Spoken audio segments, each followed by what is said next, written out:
Hello everyone. இந்த வீடியோவில் நம்ம மினரல் நியூட்ரிஷன் சாப்டர்னுடைய தேர்ட் செட் ஆஃப் எம்சிக்யூஸ் வந்து பார்க்க போகிறோம். ஸோ இந்த எம்சிக்யூஸ் பார்க்கும்போது நீங்கள் கொடுத்துருக்க ஆப்ஷன் 4 ஆப்ஷனையும் நம்ம நல்லா தெரிஞ்சு வச்சுக்கணும். ஏன்னா இதில் வந்து ஒரு ஆப்ஷன் ரைட்டாக இருக்கலாம். அதே இந்த டிஸ்கஷன் பண்ணும்போது கிளியராக நீங்கள் அண்டர்ஸ்டாண்ட் பண்ணிக்கிட்டிங்கன்னா வேறு ஏதாவது கொஷினில் கூட வேறு ஆப்ஷன் அந்த 4 ஆப்ஷனில் வேறு ஒரு ஆப்ஷனை வச்சு கேட்டாலும் you can able to answer. So அதை பற்றி ஃபுல் தரவு நாலேஜ் நம்ம தெரிஞ்சு வச்சுக்கிறது நல்லது. இப்போ பாருங்கள் கொஷின்னா passive absorption of minerals. So passive absorption of minerals வந்து எதை நம்பி இருக்கும், எதை டிபெண்ட் பண்ணி அப்படின்னு சொல்லி கொஷின்ஸ் வந்து கேட்டிருக்காங்க.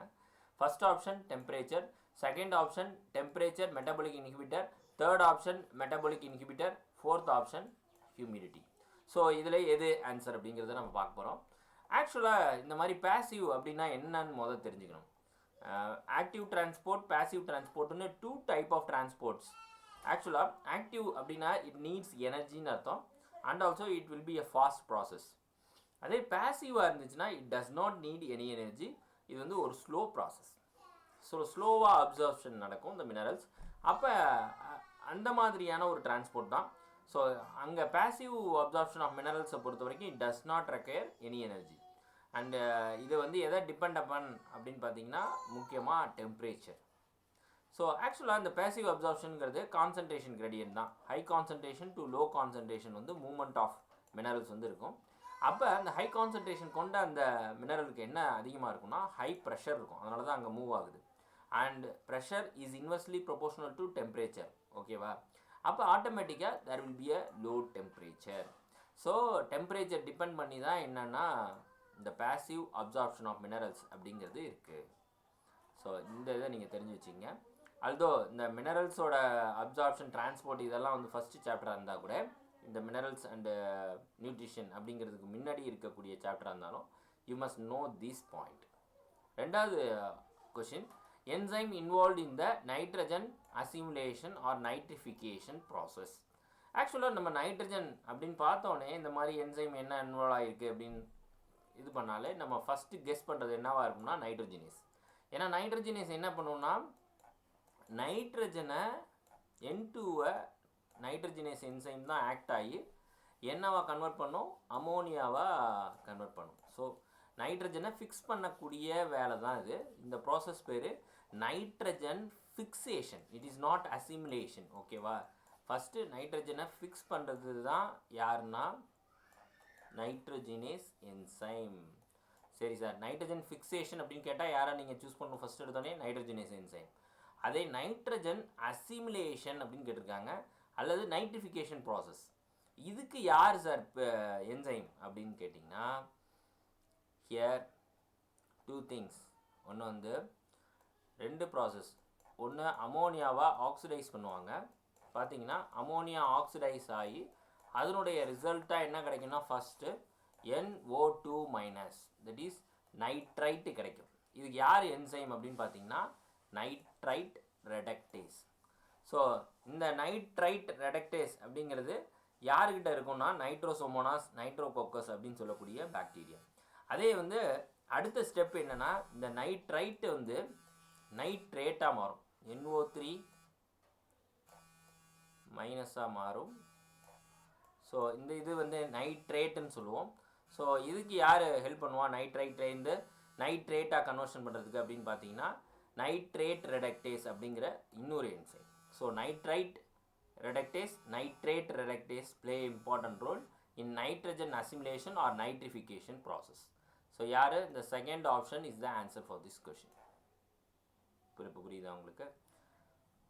இந்த நைட்ரிஃபிகேஷனில் இன்வால்வ் ஆகக்கூடிய அந்த நைட்ரோசோமோனாஸ், நைட்ரோகோக்கஸ் இதான் வந்து என்சைம், இதான் வந்து பாக்டீரியா. அதில் வந்து என்சைம்ஸ் வந்து இருக்கும். புரியுதா உங்களுக்கு? இங்கே நைட்ரோகோக்கஸ், நைட்ரோசோமோனாஸ். அதே வந்து நைட்ரைட்லேருந்து நைட்ரேட் வந்து நைட்ரோபாக்டார் அப்படின்னு சொல்லக்கூடிய ஒரு பாக்டீரியா. அதுக்குள்ளே தான் இந்த என்சைம்ஸ்லாம் இருக்கும். And also glutamine dehydrogenase, glutamine synthase, alanine amino transferase இதெல்லாம் வந்து நைட்ரஜன் மெட்டபாலிசமில் இன்வால்வ் ஆகக்கூடிய ஒரு enzymes. Next question, in plants inulin and pectin are. ஆக்சுவலாக அந்த இன்னுலின் அப்படிங்கிறது ஃப்ரக்டோஸோட ஐசோமர்னு சொல்லலாம்.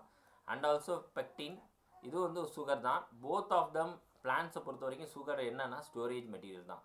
ஆக்சுவலாக ரிசர்வ் ஃபுட் மெட்டீரியல் இதுதான் ஆன்சராக இருக்கும் மோஸ்ட் ப்ராபப்ளி. வேஸ்ட்டாக இருக்கிறதுக்கு வாய்ப்பு கிடையாது. செக்ரிட்டரி மெட்டீரியல்னால் hormones, plant hormone, auxin, cytokinin, gibberellin அதெல்லாம் வந்து செக்ரிட்டரி மெட்டீரியல். இங்கே அது மாதிரி ஒன்றும் கிடையாது. இன்செக்ட் அட்ராக்டிங் மெட்டீரியல் அப்படின்னு சொல்லியிருக்காங்க, இதுவும் கிடையாது.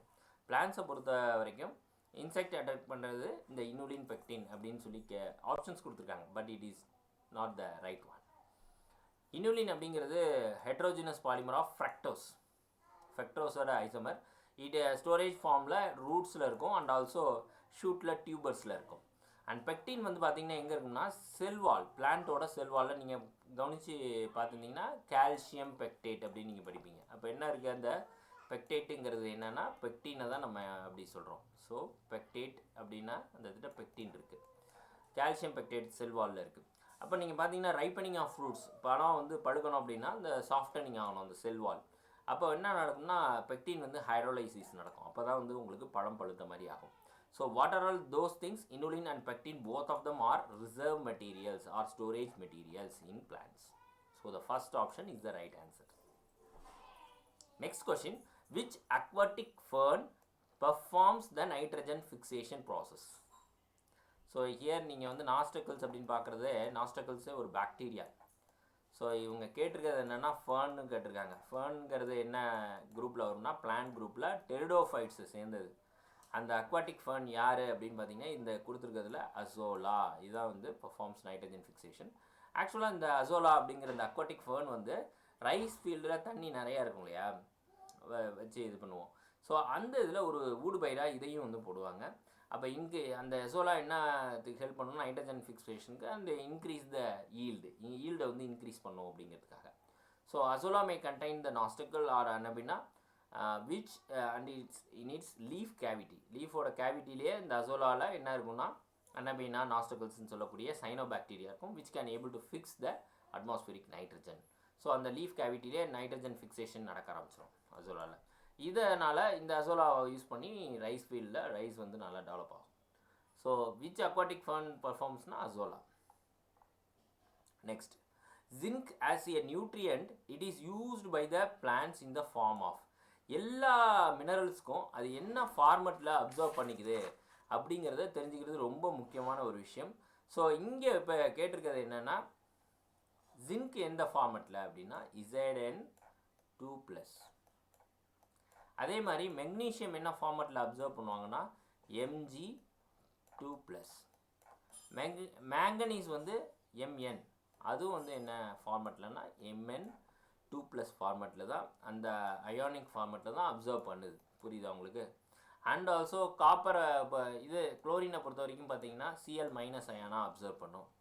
அண்டு காப்பரை பொறுத்த வரைக்கும் Cu2+, காப்பரை பொறுத்த வரைக்கும். அண்ட் மாலிப்டினம், ஸோ மாலிப்டினம் பொறுத்த வரைக்கும் O2 MO O2 2-, 2+. So MO O2 2+, molybdenum ஆக்சைடா.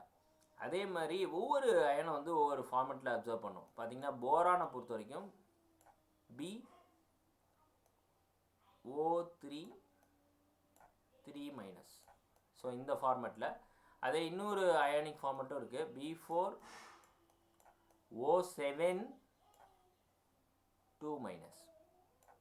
So boron அப்படிங்கிறது க்ரீன் பிளான்ஸ்க்கு ரொம்பவே முக்கியமான ஒரு விஷயம். போலன் ஜெர்மினேஷன், செல் டிஃபரன்ஷியேஷனாக இருக்கட்டும், எலாங்கேஷனாக இருக்கட்டும், and also sugar translocation, transport ப்ராசஸாக இருக்கட்டும், அதுக்கெல்லாம் போரான் ரொம்ப இம்பார்ட்டண்ட்டான ரோல். ஸோ இந்த அயானிக் ஃபார்மெட்டில் தான் அந்த போரானை பிளான்ட் வந்து அப்சர்வ் பண்ணிக்குது. அதே மாதிரி கால்சியம் Ca2+. ஸோ இந்த மாதிரி என்னென்ன ஃபார்ம் என்னென்ன அயானிக் ஃபார்மில் இந்த பிளான்ட் வந்து இந்த மினரல்ஸை அப்சர்வ் பண்ணுன்னு சொல்லக்கூடிய அந்த விஷயத்தை நல்ல கவனமாக பார்த்துங்க. இது கேட்கலாம், வெவ்வேறு மினரல்ஸுக்கு கூட கேட்கலாம். அண்ட் ஜிங்கோட மெயின் ரோல் என்ன? Synthesis of auxin. Auxin is a plant hormone. Gibberellic acid, cytokinin, அது மாதிரி இதுவும் வந்து ஒரு பிளான்ட் ஹார்மோன். அதோட சிந்தசிஸ்க்கு யார் ரோல் அப்படின்னா இந்த ஜிங்க் ரோல். இன்னொரு விஷயம் கார்பாக்சிலேஸ் என்சைம், RUBP கார்பாக்சிலேஸ், அந்த மாதிரி என்சைம்ஸை ஆக்டிவேட் பண்ணக்கூடிய வேலையை இந்த ஜிங்க் வந்து பர்ஃபார்ம் பண்ணும். And next question, The plants grown in magnesium deficient but urea sprayed soil would show. So urea இருக்குது அப்படின்னாலே யூரியாவோட formula. So here NH2 and another NH2. அப்போ இங்கே என்னென்னா நைட்ரஜன் குரூப் இஸ் மோர். அப்போ நைட்ரஜன் வந்து எதில் இருக்கும்னா யூரியாவோட கெமிக்கல் ஃபார்முலாவில் நீங்கள் பார்த்தீங்கனாலே தெரியுது. ஸோ நைட்ரஜன் வேணுங்கிற பிளான்ட்ஸ்க்கு வந்து தேவையான அளவுக்கு கொடுக்கறதுக்கு தான் நம்ம யூரியா ஸ்ப்ரே பண்ணுறோம். இப்போ நைட்ரஜன் இருக்குது அந்த பிளான்ட்கிட்ட, ஆனால் மெக்னீஷியம் இல்லை. அப்போ அந்த பிளான்ட்ஸில் என்ன விதமான விஷயம் நடக்கும்? டீப் க்ரீன் ஃபோலியேஜ், லீவ்ஸ் தான் சொல்கிறாங்க, டீப் க்ரீனாக இருக்கும். இல்லை இயர்லி ஃப்ளவரிங், முன்னாடியே பூத்துரும் பூவெல்லாம். மூணாவது allowing of leaf, green yellow கலரில் மாறிடும், க்ரீன் கலரில் இல்லாமல். பிக்மெண்ட் லாஸ் இன் த பெட்டல்ஸ். ஸோ ஃப்ளவர்ஸில் அந்த பெட்டல்ஸ் கலர் கலராக இருக்கிறதுல பிக்மெண்ட்ஸ் இல்லாமல் இருக்கும் அப்படின்னு சொல்லி 4 ஆப்ஷன்ஸ் கொடுத்துருக்காங்க. இதில் ஆக்சுவலாக நீங்கள் மெக்னீஷியம் வந்து எதுக்குன்னா க்ரீன் கலர் கொடுக்குறதுல ப்ளே ரோல். ஏன்னா it play a very important role in the structure of chlorophyll. நீங்கள் குளோரோஃபில்லோட ஸ்ட்ரக்சர் எடுத்துக்கிட்டிங்கன்னா அதோட சென்ட்ரல் மெட்டலாயான யார் இருப்பா அப்படின்னு பார்த்தீங்கன்னா magnesium. Here this is the chlorophyll. குளோரோஃபில்லோட ஸ்ட்ரக்சரை பொறுத்த வரைக்கும் சென்ட்ரலில் you can see the magnesium. So magnesium வந்து சென்ட்ரலில் இருக்கும். அதே நீங்கள் ஹீமோக்ளோபினில் பார்த்தீங்கன்னா அயன் குரூப் இருக்கும். இதுதான் டிஃபரன்ஸ் ஹீமோக்ளோபினுக்கும் இந்த குளோரோஃபிலுக்குமே. So here magnesium is that. இந்த மெக்னீஷியம் இருக்கிறதுனால தான் இந்த குளோரோஃபில் பிக்மெண்ட் வந்து க்ரீன் கலர் பிக்மெண்ட் வந்து இருக்குது. ஸோ இந்த மெக்னீஷியம் டிஃபிஷியண்ட்டாக இருக்கும் பட்சத்தில் குளோரோஃபில் அதிகமாக ஃபார்ம் ஆகாது. அப்போ க்ரீன் கலர் வந்து அந்த லீஃபுக்கு கிடைக்காது. அல்டிமேட்டாக அது என்ன ஆகிடும்னா yellowing of leaves. So nitrogen supplement ஆனால் கூட அங்கே என்ன தான் நடக்கும்னா chlorosis, that is yellowing of leaf, அதுதான் நடக்கும். And next question, which one of the following is not caused by the deficiency of the mineral nutrition? Mineral nutrition டிஃபிஷியன்சியால் நடக்கலை அப்படின்னு சொல்லி பார்த்தீங்கன்னா குளோரோசிஸ். குளோரோசிஸை பொறுத்த வரைக்கும் நான் சொன்னேன் நாட் ஓன்லி மெக்னீஷியம், இதில் நிறைய மினரல்ஸ், அந்த டோட்டலாக எல்லா மினரல்ஸும் டிஃபிஷியன்சியாக இருந்தாலும் வரலாம், அல்லது ஒரு சில மினரல்ஸ் டிஃபிஷியன்சியாக அதில் இருந்தாலும் வரலாம். இப்போ NKM, அடுத்தது SFM, ஷார்ட் ஃபார்ம் வந்து நான் இதுக்கு முன்னாடி நான் சொல்லி கொடுத்துருப்பேன் இதுக்கு. அண்டு ZM முன்னாடி வீடியோஸில். NKM அப்படின்னா என்னென்னா nitrogen, potassium and magnesium. S for sulphur, F for iron and M for manganese. Zinc, Z for zinc and M for molybdenum. So இந்த 8 மினரல்ஸ் வந்து டிஃபிஷியன்சியாக இருக்கும்போது க்ரீன் லீவ்ஸாக இல்லாமல் yellowing of leaf, that is chlorosis வந்து வர்றதுக்கான வாய்ப்பு அதிகம். முக்கியமாக மெக்னீஷியம் வந்து இல்லை அப்படின்னா நிச்சயமாக குளோரோசிஸ் வந்து நடக்கும். ஏன்னா குளோரோஃபில்லோட மெயின் பார்ட்டே மெக்னீஷியம் தான், that gives green colour to the leaf. Next necrosis அப்படிங்கிறது டெத் ஆஃப் டிஷ்யூ. ஸோ இதுக்கு யார் சார் ப்ளே ரோல் அப்படின்னா CK அப்படின்னு சொல்லுவாங்க, DMDK மாரி. Calcium, magnesium and also copper as well as potassium. இந்த 4ம் என்னென்னா கம்மியாக இருந்துச்சுன்னா செல் வந்து டெத் ஆகும், death of the tissue, necrosis நடக்கும். இது ரெண்டுமே என்னென்னா டிஃபிஷியன்சி டிசீஸ். இங்கே என்ன கேட்டிருக்காங்கன்னா not caused by deficiency of any mineral. சரி, அடுத்தது பாருங்கள், shortening of internodes that is 2 nodes இருக்கும், அதுக்கு இடையில இருக்கக்கூடிய ரீஜன் தான் இன்டர்நோட்னு நம்ம சொல்லுவோம். அது வந்து சுருங்கிறது. அப்போ வந்து அது டிஃபிஷியன்சினால் நடக்கக்கூடிய ஒரு ப்ராசஸ் தான். So it is also the deficiency. Etiolation, what is mean by etiolation அப்படின்னா plant growth in absence of sunlight. Sunlight இல்லாத ஒரு ஏரியாவில் டார்க் ரூம்லேயோ அந்த மாதிரியான இடத்துல நம்ம பிளான்ட்டை வளர்த்தோம்னா தட் இஸ் கால்ட் எட்டியோலேஷன். அப்போ அது எந்த ஒரு டிஃபிஷியன்சினாலையும் வர்றதில்ல. So this can be the answer. பார்ப்போம் இருங்க. This is plant growth in absence of sunlight as I already told இல்லையா. Sunlight is an important requirement for chlorophyll biosynthesis. இப்போ சன்லைட் இல்லைன்னா அது அந்தளவுக்கு ப்ராப்பராக இருக்காது. அப்போ அங்கே என்ன கலராக இருக்கும்னா அந்த பிளான்ட்டு பேல் கலரில் இருக்கும். ஸோ பேல் கலர் அண்ட் ஆல்சோ இன்டர்நோட்லாம் ரொம்ப சின்னதாக இருக்கும். அந்த மாதிரியான விஷயங்கள்லாம் நடக்கும். ஸோ எட்டியோலேஷன் அப்படிங்கிறது என்னென்னா growth of plant in absence of sunlight. So it is not a deficiency syndrome. Next question, which one of the following is a free living aerobic non நான் photosynthetic nitrogen fixture. So nitrogen fixation பண்ணக்கூடிய ஒரு மைக்ரோபு. கீழே பார்த்தீங்கன்னா எல்லாமே அப்படி தான் இருக்குது, nitrogen fix பண்ணக்கூடியது தான். ஸோ ஹியர் ஃப்ரீ லிவிங் ஏரோபிக்னு கொடுத்துருக்காங்க. இன்னொன்று வந்து நான் ஃபோட்டோசிந்தட்டிக், இங்கே தான் க்ளூ கொடுத்துருக்காங்க எதை கண்டுபிடிக்கிறது. ஓகே, ஸோ ரைசோபியம் பொறுத்த வரைக்கும் இது ஃப்ரீ லிவிங்கே கிடையாது, சிம்பியாட்டிக் ரிலேஷன்ஷிப்போடு உள்ளது. எதோடனா ரூட் நாடியூல்ஸ் ஆஃப் லெகிம். ஸோ இந்த option cannot be the answer. உடனே நீங்கள் எலிமினேட் பண்ணிடலாம் எலிமினேட் ரூலில். அண்டு ஹியர் மீதியெல்லாம் பாருங்கள், இதில் அசட்டோபாக்டர். ஸோ இந்த அசட்டோபாக்டரை பொறுத்த வரைக்கும் இது எங்கன்னா இது வந்து ஒரு ஃப்ரீ லிவிங். அசோஸ்பைரிலம் கூட ரைஸ் பேடி ஃபீல்டில் நம்ம இருக்கோம் அப்படின்னு சொல்லி பார்த்துருக்கோம். So Azotobacter is the free living bacteria and also nitrogen fixture. ஓகேவா? இன்னொன்று இது வந்து நான் ஃபோட்டோசிந்தட்டிக் நைட்ரஜன் ஃபிக்சர், அதுதான் முக்கியமான ஒரு விஷயம். Here this is a free living nitrogen fixing bacterium. இதை எதுக்கு யூஸ் பண்ணுறாங்கன்னா பயோ ஃபெர்டிலைசராக நம்ம வந்து நிறைய க்ராப்ஸுக்கு யூஸ் பண்ணிகிட்டு இருக்கோம் அசட்டோபாக்டரை. இது வந்து ஏரோபிக்காக ரெஸ்பிரேஷன் பண்ணும். So it receives energy from redox reactions.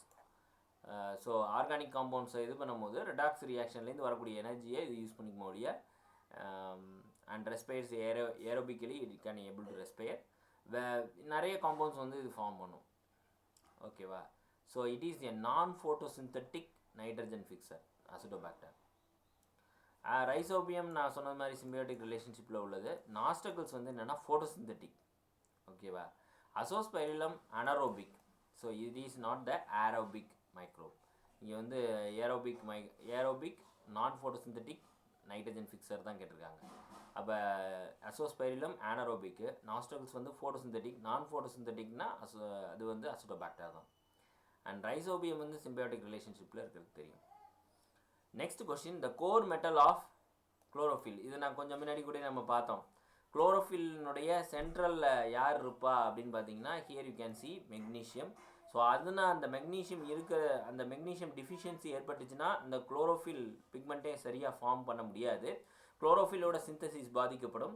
As a result அந்த பிளான்ட்டோட க்ரீன் லீவ்ஸ் வந்து என்னவா ஆகிடும்னா எல்லோ கலர்ட் லீவ்ஸாக ஆகிடும். So core metal ion of chlorophyll is magnesium, Mg. Which one of the following is not an essential element for plants? கீழே கொடுத்துருக்கிறதுல essential element எது கிடையாது. Potassium K நிச்சயமாக உண்டு. Fe iron வந்து essential, ஏன்னா இந்த சைட்டோக்ரோம் அப்படின்னு சொல்லக்கூடிய எலக்ட்ரான் டிரான்ஸ்போர்ட் செயின் ரெஸ்பிரேஷனில் வரும். ஸோ அங்கே நீங்கள் பார்க்கக்கூடிய என்சைம்ஸ் எல்லாம் என்னென்னா சைட்டோக்ரோமாக இருக்கட்டும், அதெல்லாம் வந்து அயன் காம்பனண்ட் கொண்டது தான். In addition to that nitrogen மெட்டபாலிசமில் இன்வால்வ் ஆகக்கூடிய நிறைய என்சைம்ஸ் வந்து மாலிப்டினம் கம் அயன் காம்பனண்ட் கொண்டது தான். So it is also essential. Potassium இல்லைன்னா உங்களுக்கு குளோரோசிஸ் நெக்ரோசிஸ்லாம் வருங்கிறத நம்ம பார்த்துருக்கோம். And also zinc also very important, இது இல்லைனாலும் குளோரோசிஸ் வரும். ஸோ எது எசென்ஷியல் எலிமெண்ட் கிடையாது பிளான்ட்டை பொறுத்த வரைக்கும்னு பார்த்தீங்கன்னா கொடுத்துருக்க ஆப்ஷனில் அயோடின். இது தப்பு, 2 கிடையாது. Third, iron is essential for electron transport chain. அதே மாதிரி நைட்ரஜன் மெட்டாபாலிசமில் இன்வால்வ் ஆகக்கூடிய நிறைய என்சைம்ஸில் வந்து மாலிப்டினம் அண்ட் அயான் வந்து இருக்கிறத காம்பனண்ட்டாக இருக்கிறத பார்க்க முடியுது. So it is also essential. So 17 essential elements are there. Non essential elements வந்து here they can take up as gas or water. இப்போ நம்ம அடுத்த செட் ஆஃப் எம்சிக்யூஸ் என்ன அப்படிங்கிறத நம்ம ஒரு கேப் விட்டு பார்ப்போம்.